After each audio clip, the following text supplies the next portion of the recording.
barahat gitu Pak. Jadi maksudna ngaji teh gitu nganyahokeun kasalahan urang, geus nganyahokeun kasalahan urang teh tuluy diomean saeutik saeutik.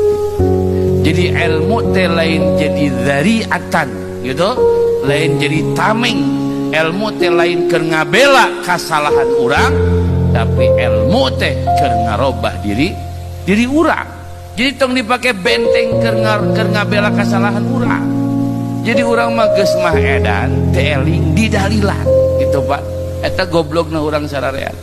Terus nyieun alasan apanan gitu Pak.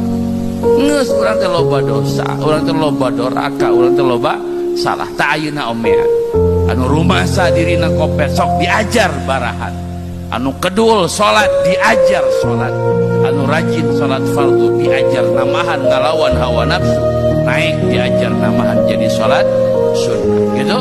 Anu kedul mutolaah, santri-santri dulu sok mutolaah paksakeun diajar naon rugina mutolaah supaya ulah-ulah poho kana ilmu diajar mutolaah sok terus saeutik dirobah.